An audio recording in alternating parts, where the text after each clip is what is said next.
Independent clauses are basically complete sentences. They are simple sentences. Now, we call them independent clauses. It's just kind of another name for that structure. We're just going to focus on independent clauses, which are those complete sentences. So here are a couple of examples. I am often busy and tired. I struggle to meet my deadlines.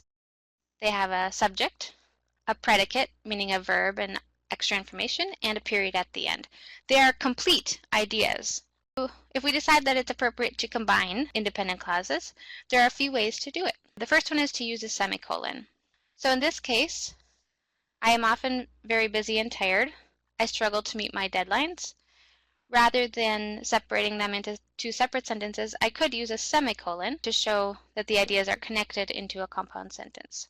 Notice that I do not add any other words, no and or other words to the sentence. It's not needed.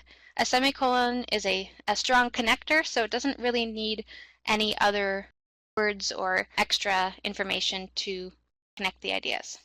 Notice here that I have an incorrect example. After the semicolon, this sentence has an and, the one on the bottom. Do not need the and.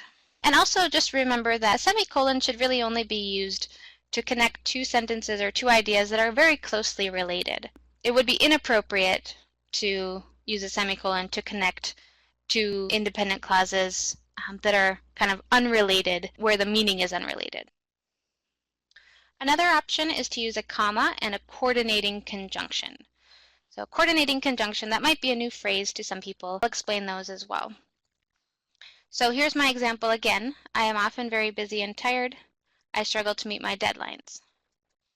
Here's an example where I used a comma and a coordinating conjunction. So coordinating conjunctions are words like and, so, but, or. Those words work along with a comma to connect two independent clauses. So notice that the comma comes first after the first independent clause, and then we have the coordinating conjunction, in this case and then the second independent clause. Notice in the incorrect example that only a comma here is problematic. The comma is not really, I guess, strong enough in this case to hold the two sentences together. This actually creates what we call a run-on sentence, or a comma splice, meaning that there are two independent clauses connected by a comma, but the comma is not strong enough on its own.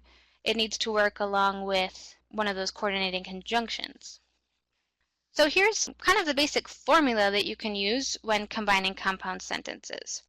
On the formula, there are independent clauses on either side, and then the ways that you could connect them are by using a period. So that would not be connecting them, but they would stand next to each other and they would be grammatically correct.